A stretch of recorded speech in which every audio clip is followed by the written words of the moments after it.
Welcome to New Home Insights, the podcast from John Burns Research and Consulting. I'm your host, Dean Wehrli. If you want to follow market trends, demographics, capital, new ideas, and endeavors that touch on housing, we're going to try to make sense of that every couple of weeks. Let's go.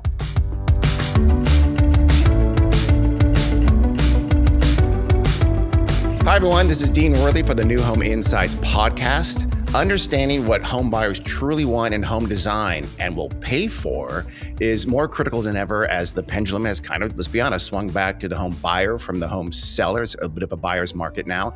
Jenni Nichols has made that her life's work. She's Vice President of Design here at John Burns Research and Consulting, where she focuses on consumer research, trend spotting, all kinds of things like that. She's also part of the New Home Trends Institute and host our annual NHTI Summit each year, which, you know, I love. Jenni, how are you doing? I'm good. How are you, Dean? I'm pretty good. So no pressure today, but you're going to be the voice of home buyers, consumers all across the world today. That's okay. your no hat. pressure. You're putting on your consumer hat. No pressure. You speak for all of them everywhere. In fact, you know what? Internationally, why not? So we've organized into kind of like decision points. Where can builders push a little bit, pull back a little bit safely? Where can they not without, depending on the reaction of consumers, where is it okay to do? Where is it not okay to pull back or push in terms of design? We're going to talk about product, community, amenities, all that.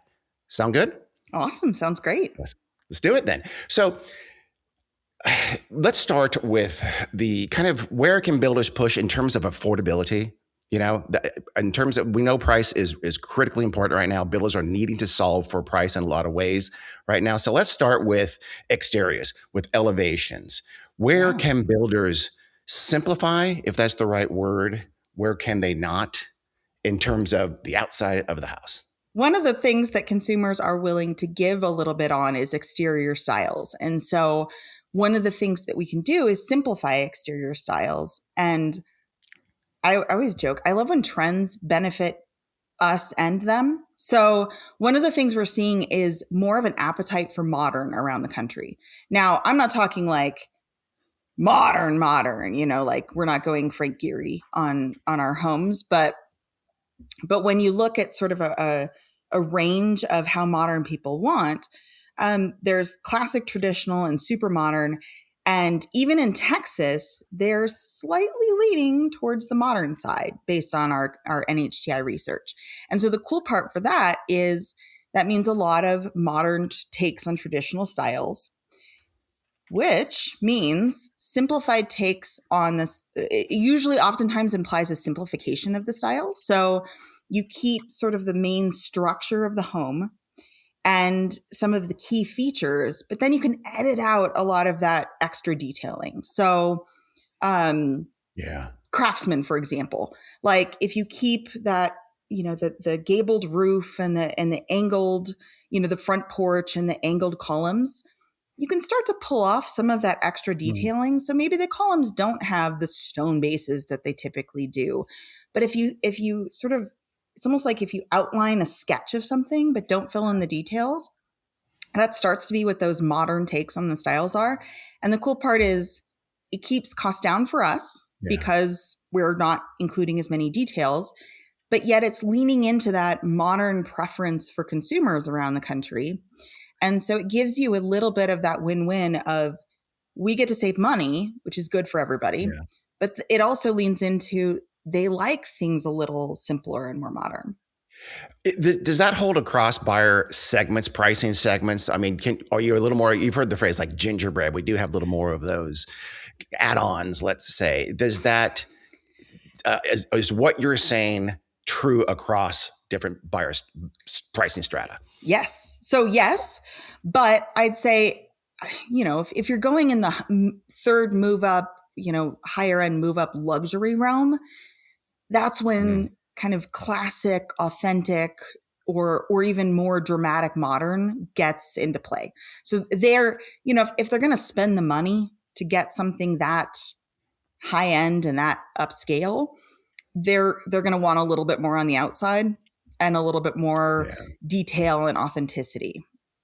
And cities are often responsible for that, aren't they? Cities are sometimes like, no, the back of your house has to look just like the front kind of a thing, right? That is one of the challenges that we face in our industry is it's great when we can talk about cutting back on costs.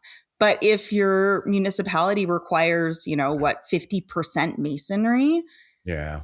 That I'd say cities are one of the things that we're challenged with these days, and sort of the requirements of exterior styles, because people are willing to do different. We're looking for ways to cut costs. And then you run into something like 50% masonry and you're going, okay, Yeah. well, never mind, just lost on that one. Let's move on to some other place we can cut costs. One more question on the outside before we go inside the house is styles, elevations. Is it always going to be, there are regional differences, but is it always, Tuscan farmhouse? We have something new like Tuscan farmhouse and igloo. Take your pick, buyer. Or is it always going to be those core ones for the rest of time? I love that Tuscan is a core one. I'd say the rest of the country would heavily disagree with you on that one. So I think we're always going to see what's sort of authentic to the region. So California, Spanish is never going away. I mean, it's inherent to that. Even Craftsman in certain areas is very authentic to California. Yeah. I'm in Denver, Craftsman's really big. And but then we're starting, and even Farmhouse. Farmhouse is very authentic to, we have farms out here like California does in certain places. But we're always going to see certain styles that sort of remain relevant and important. But then we're going to see certain styles like modern farmhouse. And I don't know that, I was about to say, I don't know that anything would ever take over quite the same way that modern farmhouse did, but I take it back because I used to work for an architect during the heyday of Tuscan. Yeah.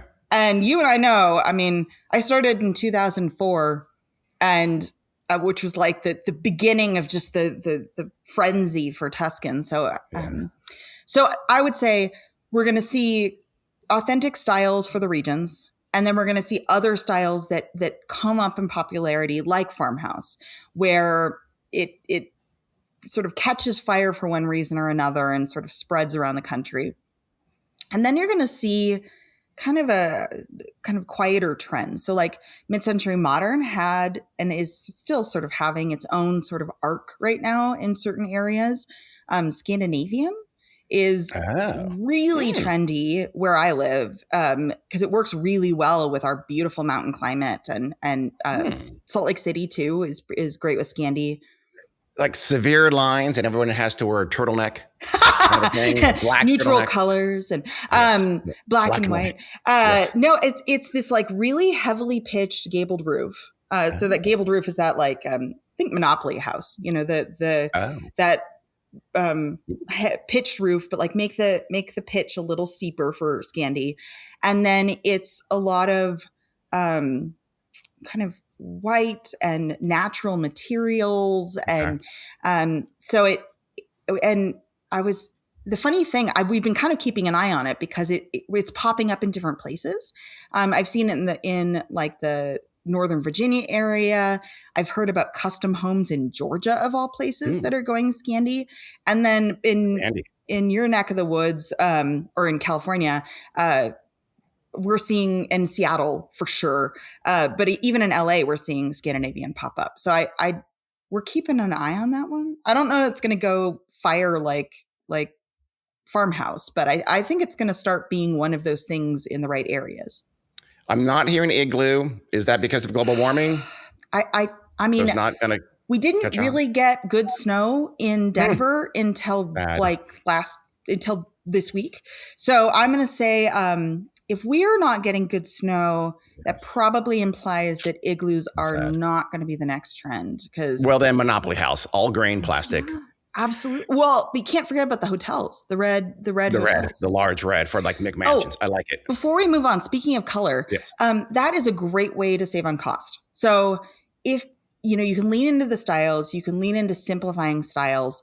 But one of the things that people really enjoy that helps to differentiate you from your neighbor, even if every home is a Monopoly style home, if you shift sort of the way the colors applied to the house and the color of the house, all of a sudden that same little, widget starts looking cool and different. if you add a porch to some, so you can start playing with keeping a very simple sort of base home, but adding things like porches and different colors and accents of materials. Are people a little leery about going what they consider out of the mainstream colors because they're worried about the resale value in 10 years, right? Is that something? Yeah, you have to be careful. I mean, this is a city thing, but also definitely a consumer preference thing. There are certain colors that I find are a little bit more agreeable. Blues tend to run in that realm, exactly like your beautiful background. But then, like in certain regions, the red farmhouse is really charming, and you can put it in certain areas. I've seen some green homes, but going like purple or lime green. I think that's where you start to worry about resale value. Yeah, because colors can change like that. Let's step inside the house now. And one day, by the way, we're going to do that. Actually, you and I will be on virtual reality, and we'll actually be walking around inside a house with our goggles on. Yes. Meta just spent $80 billion proving that day is not going to be soon, but still, one day we'll do that. So let's talk about spec level kind of generally. Yeah. In terms of the spec level, where are there parts of the house that are just sacrosanct that you don't touch? Are there places that we can, kind of move back a little bit and still satisfy that consumer? I'd say the kitchen is one of those places you have to get right, and you can't cut too much. So the nice thing is people are a little flexible on, exactly what style cabinet or what material for the countertops. But they really care about the kitchen, and they really value that being aesthetically pleasing. And, that's where you want to have great appliances. And the funny thing, Dean, so we're talking spec, but the funny thing is to get a kitchen right, they want plenty of storage and counter space. Yeah. And so the great part is if it looks great and feels great and you've given them some of those things, they are willing to give a little bit more, even in the key spaces. But I'd say the kitchen and the bath are two places that people are a little bit more aesthetically connected. Master bath, not secondaries, I'm assuming. Or no? Yeah. I'd love to say that we are, keeping I'd love to say the fancy toilets are ending up in our kids' rooms, but you and I know that's not the case. If people are buying a fancy toilet that they have to plug in, it's going in the primary. 5-year-olds will probably not have bidets anyway. So that's probably. Maybe. Great point, Dean.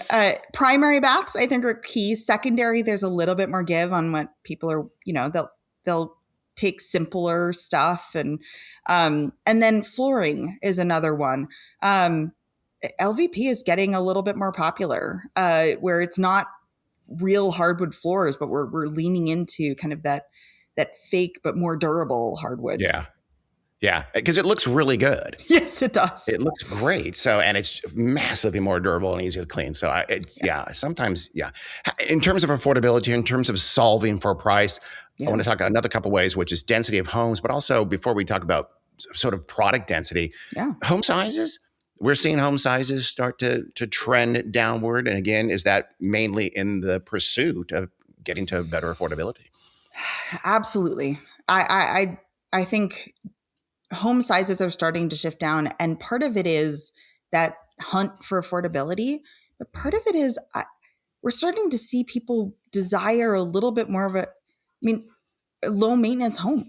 Even younger people with families. I mean, do we really want to spend our day cleaning 3,000 square feet? God, no.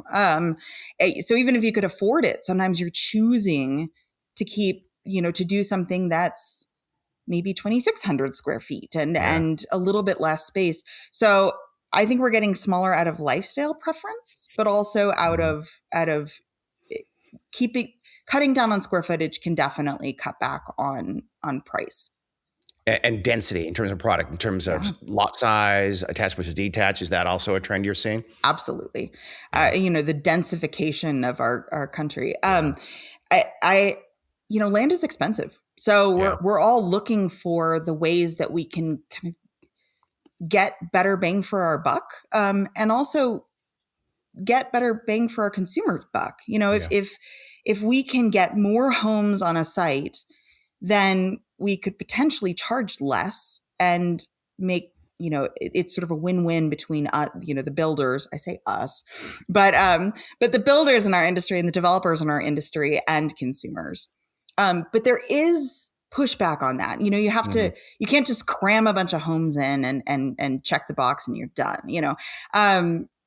Density is tough, and different regions push back so much harder. I mean, I was talking to a developer in Florida, and they want to do kind of more cottage product and duplexes. And they were like, yeah, but our builders are pushing back because they're saying, this is South Florida. And they're like, yeah, no, people just don't do this.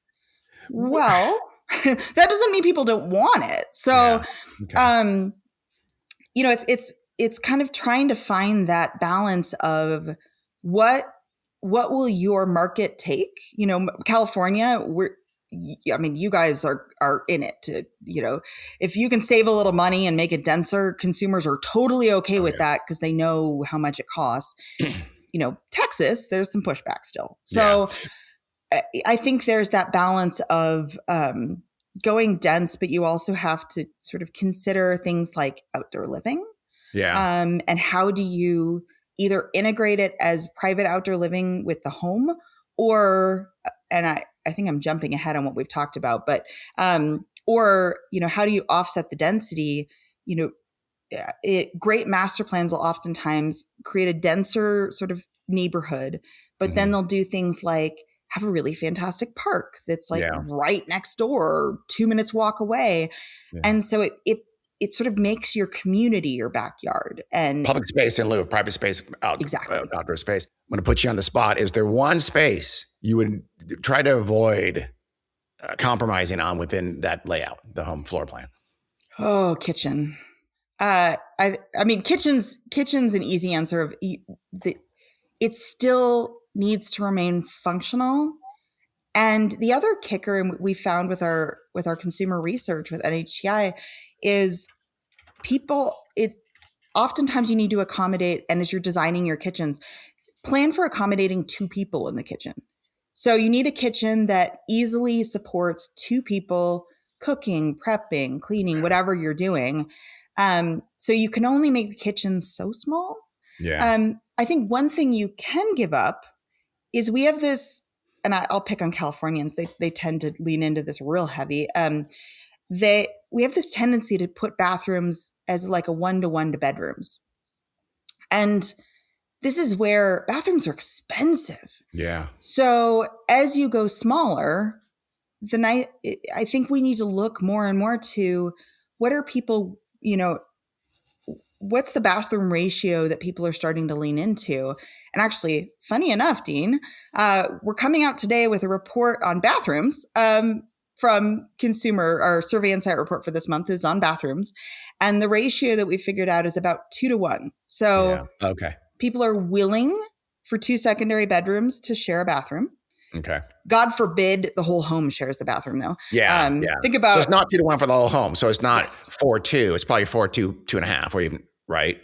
I'd say, if you have a 3-bedroom home, you could have 2 bathrooms or 2 bathrooms for sure. Yeah. Okay. Once you start getting to like 4 bedrooms plus, that's where, if you're going really affordable, you can stick with like 3 secondary bedrooms sharing 1 bathroom. Yeah. But as I said, that's an attainable thing.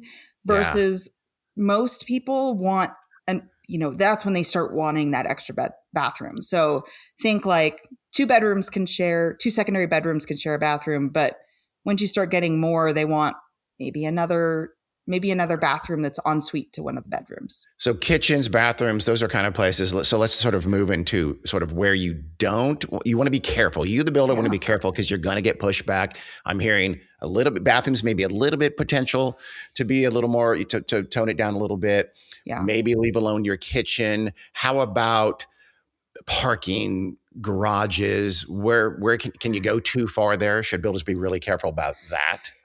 I mean, that's really regional. I've seen, Lennar did a project in Texas a couple of years back that had no garages, just a parking spot. And in Texas, it's kind of crazy. They sold because Texas is another one of those markets that's very car centric. But I think consumers, and based on our research, consumers are willing to give a little bit in the parking department. I find, I'm going to pick on municipalities again. Yeah. I find cities are the ones who are a lot more sensitive on, well, we have to have 2-car. Oh, again, regional there, we hear it the opposite. There's a lot of jurisdictions here who are trying to force builders and developers into planning for not enough parking. Interesting. It's happened numerous times. Yeah. Oh, because they're trying to get density. Yeah. They're trying to hit their affordability attain allotment, that kind of thing. So they're pushing maybe too dense, and they're for sure sometimes pushing underparked. And the funny part, Dean, I've almost found the places that have snow are the ones who are actually willing to give up on garages, which is hysterical to me because I've dug my car out and I love never doing that again. But it's some of the places like California or Texas where there's a little less willingness to give up that 2-car garage. Yeah, from the consumer side, for sure. Yes.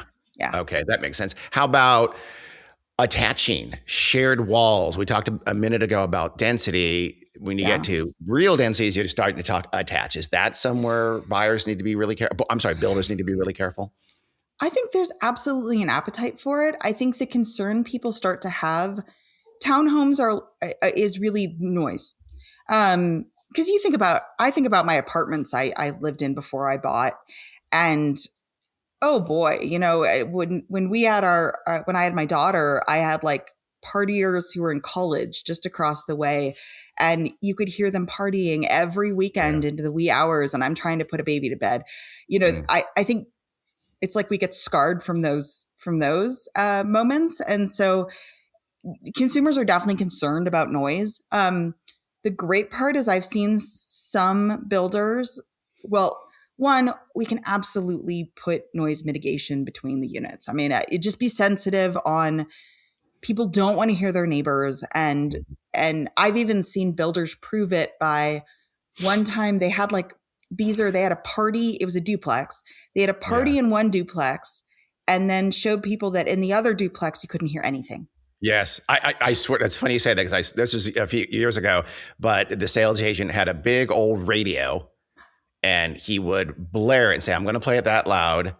And if there was a couple, he'd say, one of you stay here, one of you go to the next door. I'm going to play it that same loud. Tell me if you can hear it. And like the husband or wife, I don't remember, comes back and goes, did you play it? I didn't hear anything. And I was there. He had it blaring. And do you also then need that public outdoor space more likely though? Or I guess depends on how walkable you are, where you're at. I think trying to balance that in is really important because people really lean into wanting outdoor living, whether it's a balcony, whether it's, a cool deck, whether it's, I've seen little side yards.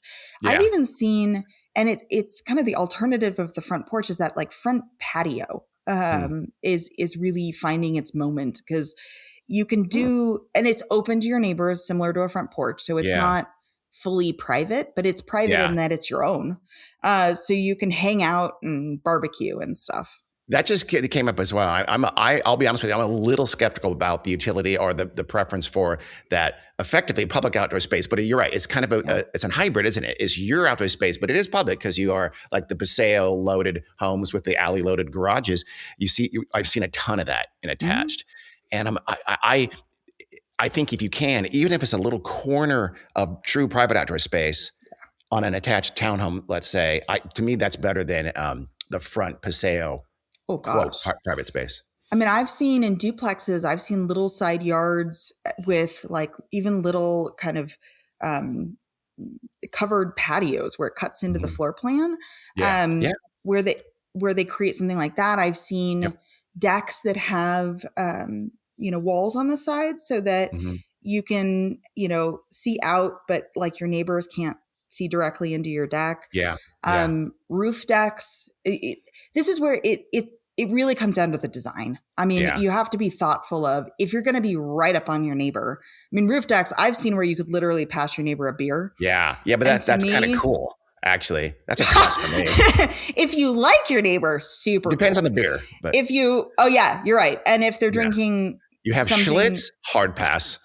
So PBR, actually, that's having its own resurgence. But not me. But like, me neither. But like roof decks are a good example of, we went through the phase, especially in California, where where we were sort of embracing them, but we were doing them where they were not private at all. And it was like, I'm hanging out and my neighbor's 3 feet away, versus I've seen some really great solutions that have started to pop up where they'll stagger where the roof deck is, so it doesn't take up the full roof. It's like the front here and at the back of this other home, and they'll do things like do fireplaces, and then the wall the fireplace is on becomes kind of a privacy divider. So you can design outdoor living space for something that dense, whether it's townhomes, stacked flats, the like, duplexes. Ideally, or where the top where the roof deck is, there's also a partial built that's very open to the roof deck, but that partial built with I guess 3 walls does provide the privacy. And there's some great solutions. I love roof decks as that private outdoor space when you can't get it on the ground. Somebody called them yard in the sky. Yard and in the sky. I was like, oh, I love that one. Yard so great marketing for, because people, if they're doing denser spaces and they don't have ground floor outdoor space, there's a little bit of a challenge with that. And so you have to think of things like, how do I remind them that this, like roof decks, are really cool and fun and you get beautiful views, and, so yards in the sky is kind of a nice ring to it. Let's move to kind of, for lack of a term, what's winning? What's in terms of what is driving community preferences right now? I know one of the things, let's start with what we hear about all the time, and we should, is walkability. Everybody wants to be walkable. Some people are, I mentioned earlier about some cities are trying to force a lot of jurisdiction, a lot of density that maybe they shouldn't. Sometimes they think they're a lot more walkable than they really are. It's hard. I mean, A, walkability, we're right, walkability is huge, but B, how do you do that when you're not naturally an infill that's walkable? Great point, Dean, because I love it when it walkable to what? And when you're infill, it's great because sometimes you are really walkable to exactly, a really cool retail center or something like that. Yep. Part of it you can solve by integrating your own retail. So I've seen people bring in sometimes subsidized retail. Like there's a developer out in Ohio, and they have every single one of their developments, they bring in this coffee shop bar that they call Bada Bean, Bada Booze. Love. I know you're talking about. I absolutely love Thrive. Name. One of the best Thrive companies. And we had them at the summit. You moderated that panel. But I love it because they bring it in. It's the same thing. They run it.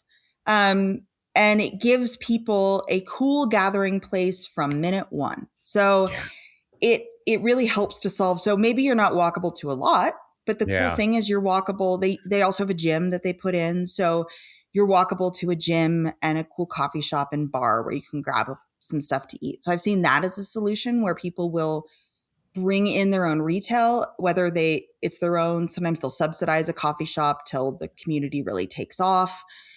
Other walkability, and this is where you can, if you're like, wow, no, I'm really suburban. I can't bring in retail. My city won't. Yeah. A good solution is, one, walkable to your amenities.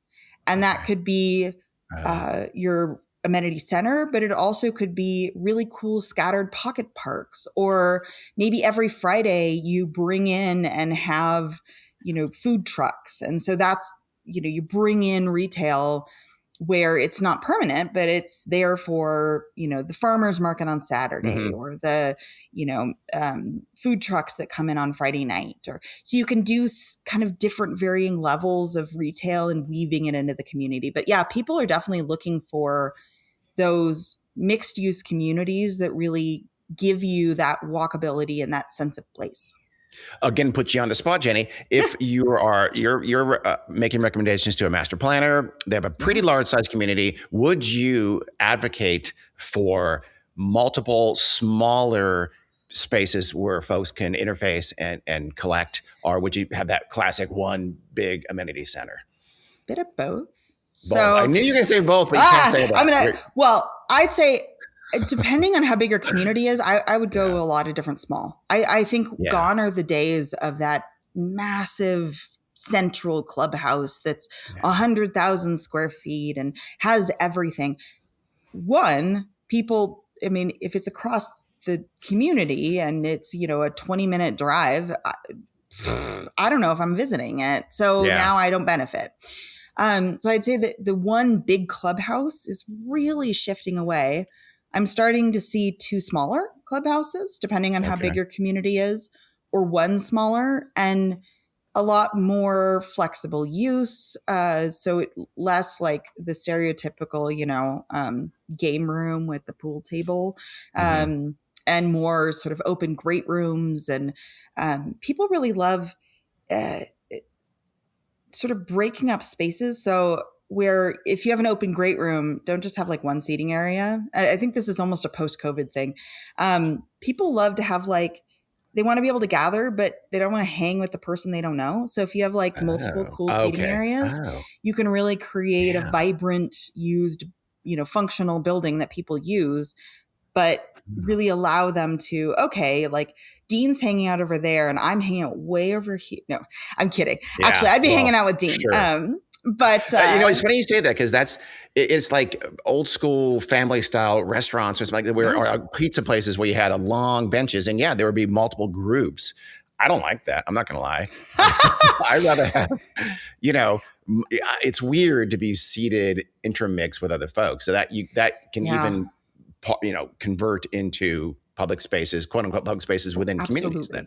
So instead of having the big space and they'll make it so they can clear away so they can do movie night or whatever.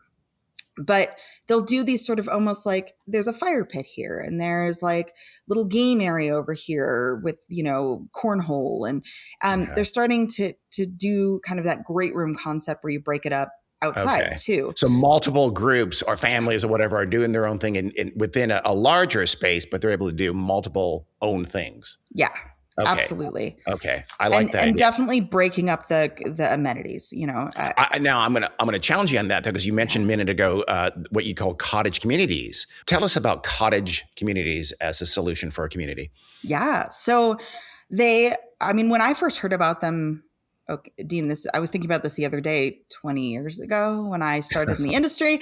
I was learning about, it's Ross Chapin and the cottage company up in the Pacific Northwest. It was this, he created these communities. And now we're really starting to see them popping up around the country. But think little green with kind of little cottages wrapping around. So, and when I say little, like 800 to maybe 1,200 square feet. So little homes, single and two, sometimes 2-story, primarily single, but they'll wrap around the green. And then parking is obviously sort of behind or offsite, for lack of a phrase, like not offsite, but like not in the little cluster. And they'll do it with like detached garages and stuff like that. And then all the homes have little front porches that front this shared green. So it becomes not only like a charming lifestyle solution, you get low maintenance living, you get these cute little homes, but you also get this almost built-in sense of community because all the front porches front that green. Yeah. So and then if you have kids, the kids can play on the green in front.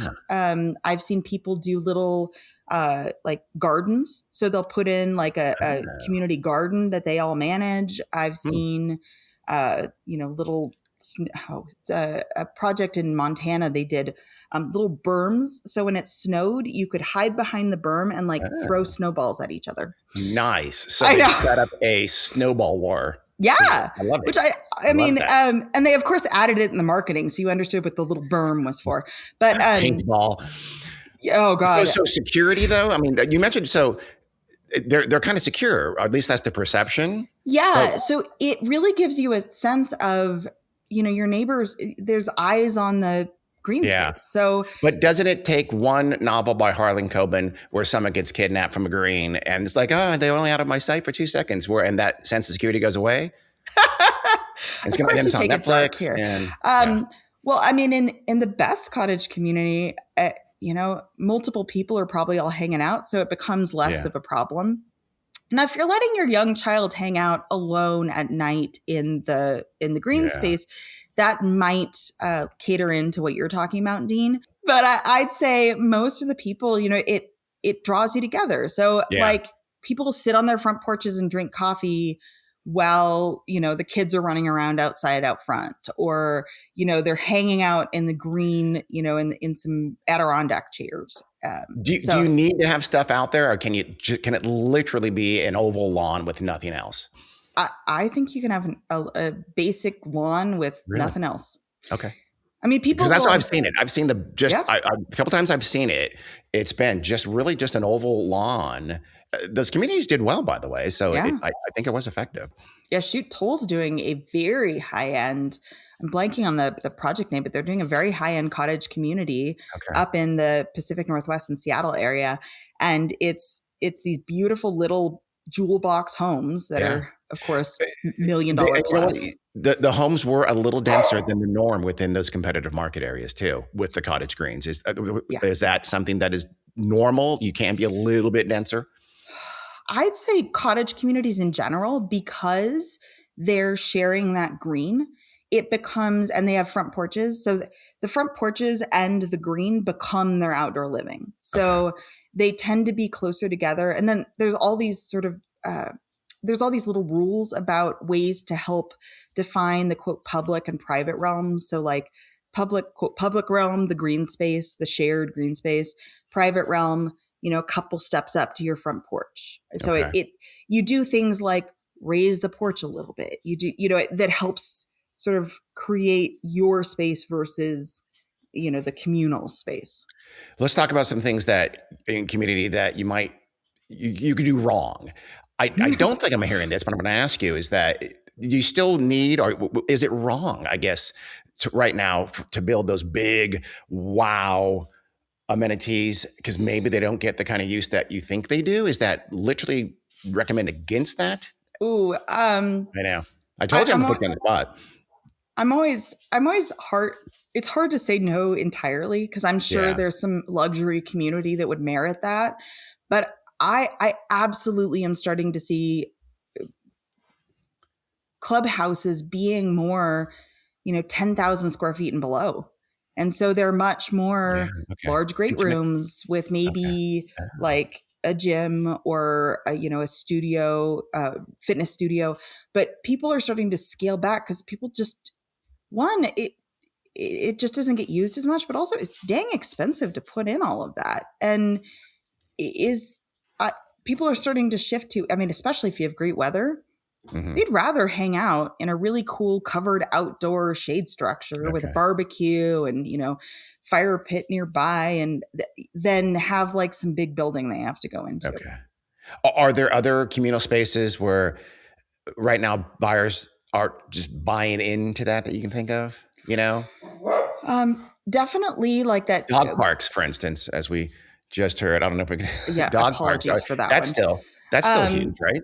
Absolutely. And when we talk about to our members, so we kind of give recommendations to builders and developers. And one of the things we talk about is don't just do your dog park with grass and a fence.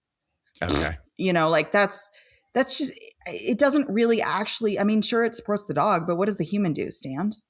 Yeah. So some of the best dog parks I've seen, they'll have seating and shade and, sometimes even little like stuff for the dog to run around through. And and then I've even seen, so the typical is big dogs, small dogs. So they'll have like two halves.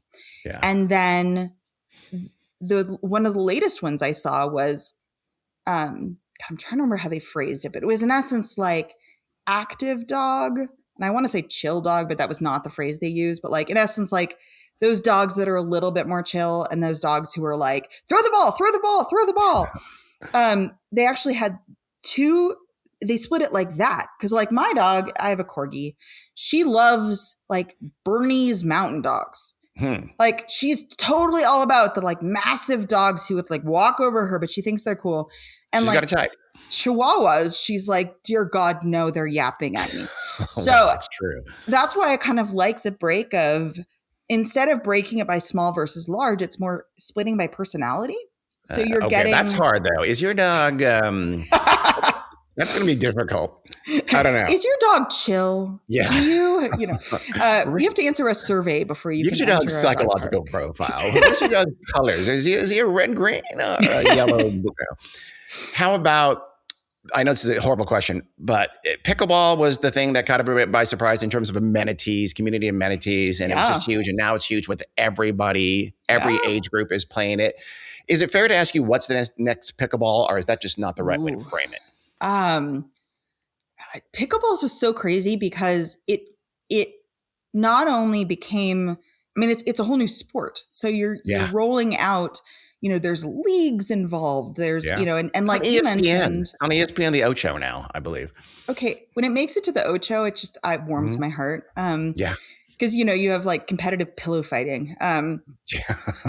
But, or keepy uppy. I remember seeing that one night, it was like trying to make the balloon not hit the ground. But yeah, with pickleball, I mean, it's super popular in 55 plus communities, but like you said, I mean, our coworker is in her 20s and she and her fiance play it all the time with their friends who are their age. So, and I hear that from friends who say, oh yeah, I guess a friend of a friend, their daughter is a professional pickleball player, which I didn't know was a thing, but it's in high school now. Like they have teens in high school now where, it's taking over tennis. So I'd say, I don't think any of us quite saw that coming. So I don't know that I could predict the next best. I mean, wave pools. No, I'm kidding. I say that only because I heard a community that's rolling out, like, where you can like practice surfing. And I just went, that is so niche. But I mean, cool, but that's definitely not the next trend. So I can give you what's not the next trend, Dean, but I don't know if I can give you the next trend. That's hard though. I mean, and maybe it's not fair. I mean, I will say this, like pickleball, when a trend does that arises, you're probably not going to predict it, but you can act on it. Exactly. And I think in our communities, the great part with pickleball is people have been able to retrofit. So even if they didn't have pickleball in their communities, they were able to convert some of their tennis courts to pickleball. Which I know some of the tennis people and also the people living nearby, there's such a controversy over like the noise of pickleball, but that's a whole other thing. The bang, bang, bang. Yeah. I want to talk before we move on to a little bit about housing types. I want to talk about technology, and the watchword I think now is convenience over, the latest gee whiz kind of thing. Speak to technology, both in the community and if you want to, both inside the house and the community. Yeah. So we leaned into when smart tech and like Amazon Alexa and all that came out. A bunch of builders really leaned into like, let's just integrate it into the homes. And but then like there weren't systems, and we sort of ran into this.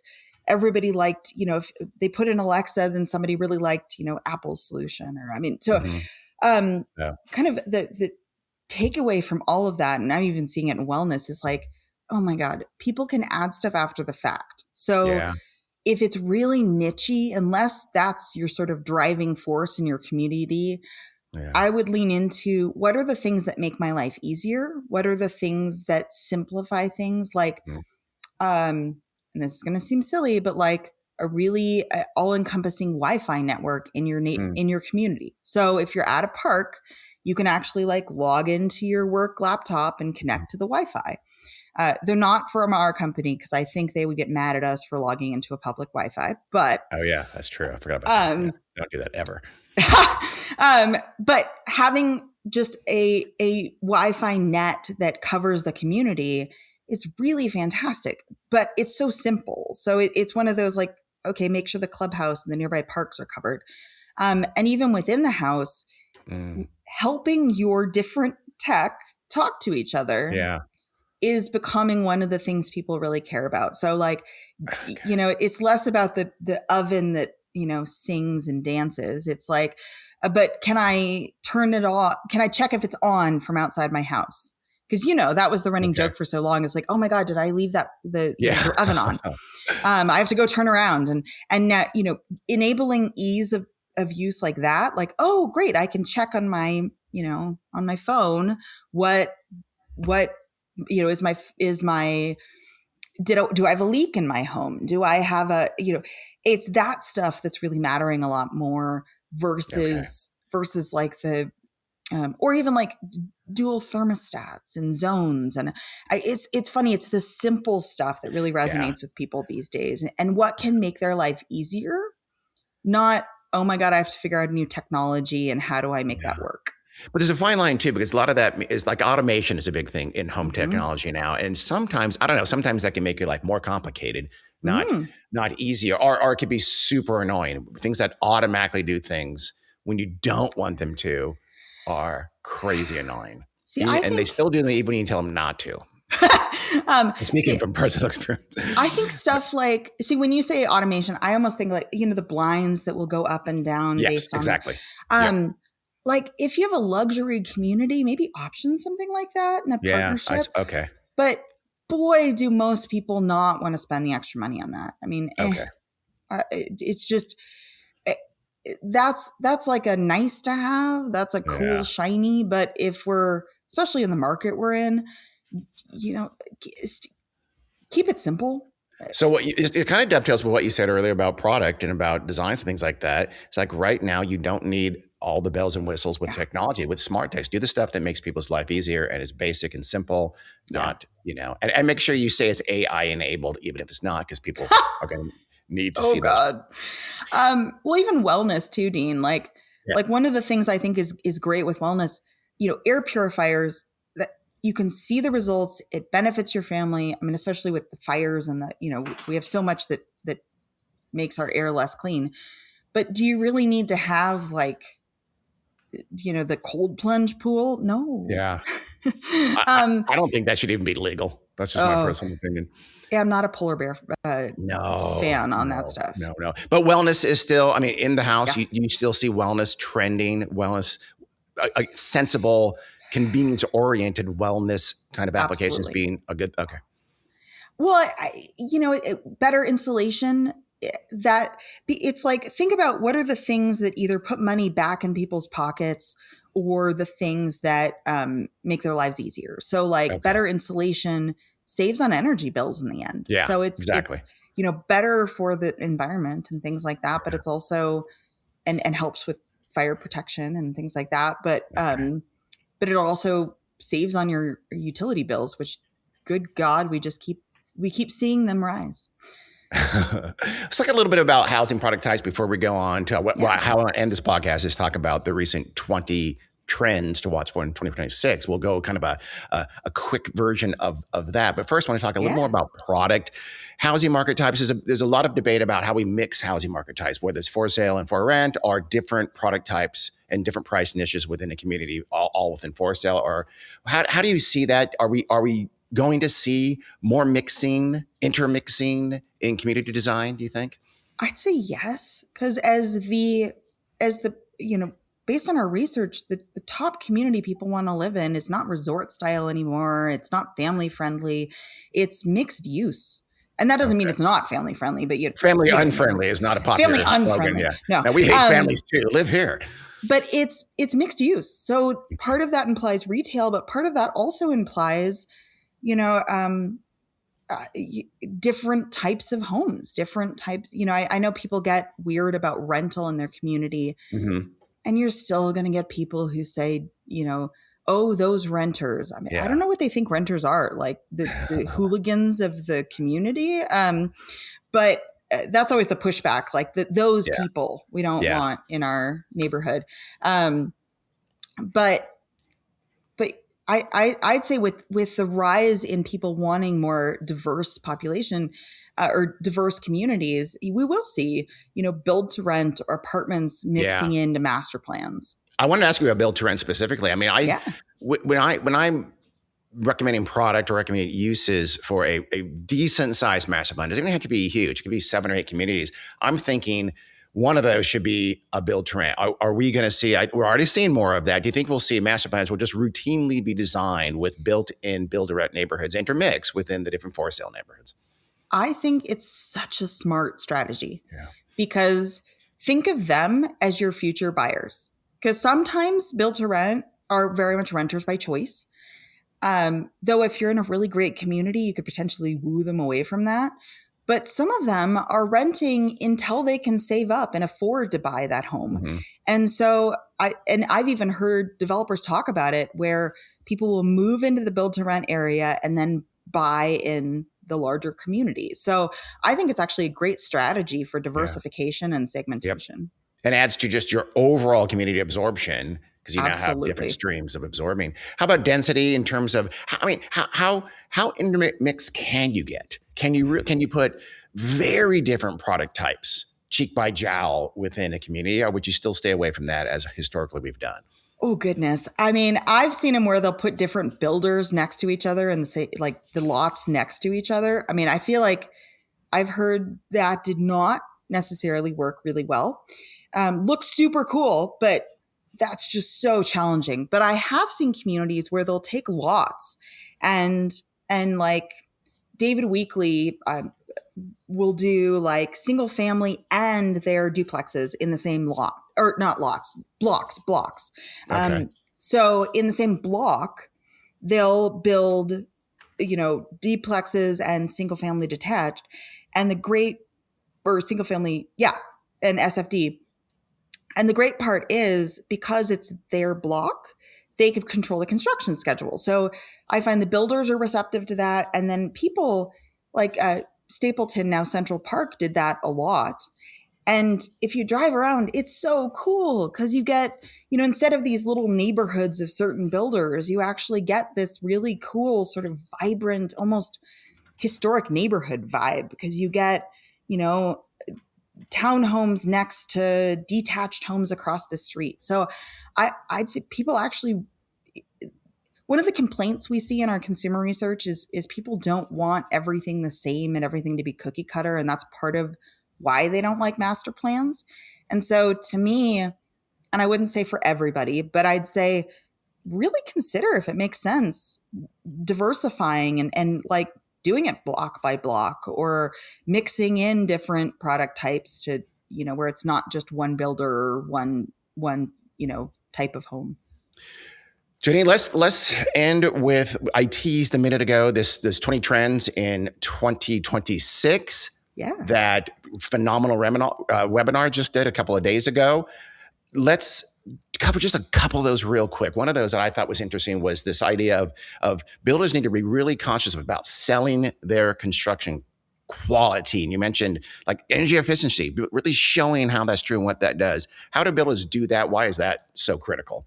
Absolutely. When you think about the top things people value, location, price, and it used to be home design, but as our pocketbooks are getting asked more and more of, people are starting to be a little bit more sensitive on how they're spending their money. And so the third thing that we're seeing is it's location, price, and construction quality. And so they want to know if they're going to buy a home that it's going to stay, that it's going to be reliable, that it's going to be worth them investing in that. And so one of the things we can really lean into is tell them about the great stuff you're doing. Show them. I've seen a couple builders, they'll do like a deconstructed wall where you can like see into the wall, or one of the builders they have, and I know we're wrapping up, but they put a chocolate bunny in the attic with a little view up to it. And just to show the bunny's not melting, no matter how hot the day is. And so whether it's cute and gimmicky or just great information you can share, reminding them buying new is, buying new gives you new construction and better construction than buying, that 1970 fixer-upper. A, that bunny was plastic for sure. B, no, but yeah, I think that's critical. I'm saying that forever. New home builders, I don't think generally do enough to show this is technology is advancing in home product every year. And so there's a bigger disconnect with resale all the time. And I don't think they think they are, but I think a lot of times they don't play up that as much as they should. How about this idea of another one of the trends that you guys talked about was this idea of a fantasy home versus a home that just fits what you need. Yeah. So, people used to talk about the dream home and the, kind of fantasy of what they would wish they could have. And based on our research, I mean, we found that the definition of dream home has changed, but also even based on like marketing stuff, it's much more about, does it fit my needs? The home for me, they want to sort of be told, it needs to be functional and, make their lives easier. And that's the stuff they want to hear versus that, luxury offering. There were all of these things we used to say, that were sort of the shiny dream aspect. And now it's much more about, is this the right investment? Is this, the home is designed with me in mind? Like that starts to matter more. And by the way, there's 18 more listeners, precisely. So it was a great webinar. It was a lot of really interesting stuff. Let me end with this.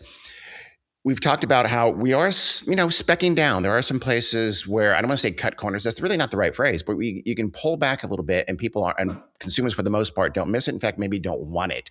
Are we in now kind of a little bit of a calmer spec level indefinitely, you think, or is this something that's a little more short term right now?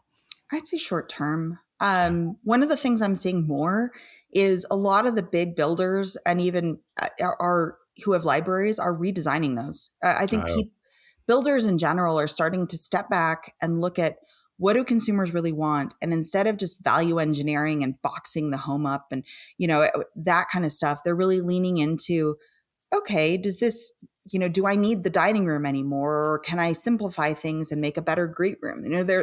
They're really rethinking the plans instead of just, we're calling this the year of realignment. So it's instead of just ticky-tacky changes, which to me spec is kind of those little changes we can make, like, okay, I can save $10 here. But when you're really rethinking your floor plans, that's a big picture change that can really affect how do consumers see me and how do my homes come across and how do they live? Yeah. And so we'll keep an eye on that, but you think we're gonna I think spec we need to be conscious of right now because cost is just so tight. I've seen great people come out with packages so they can keep their costs down with spec and still have something cool. But I could go on that one. But. Yeah, it is weird too how because in those markets, there's really more affluent markets, or at least more affluent, let's say, sub-markets, where it's incredibly unattainably priced. But those buyers are so affluent, maybe, like you said earlier, maybe those are the ones who do demand the really high level spec and vice versa. So it's very regional, it's very local. But that's what we do. We keep an eye on that to help you guys out. And Jenni, you're the top of that charge for us. So thank you so much for coming on. This has been great, as always, as I expected. Thanks for having me, Dean. Absolutely. This is Dean Wehrli for the New Home Insights podcast. We'll see you again in a couple of weeks. Since you forgot to hit the stop button, I'm going to take a second to tell you about our weekly Building Market Intelligence newsletter. Over 40,000 smart folks get these timely takes on the housing market in their inbox every week, and you can too by heading to jbrec.com/subscribe and signing up.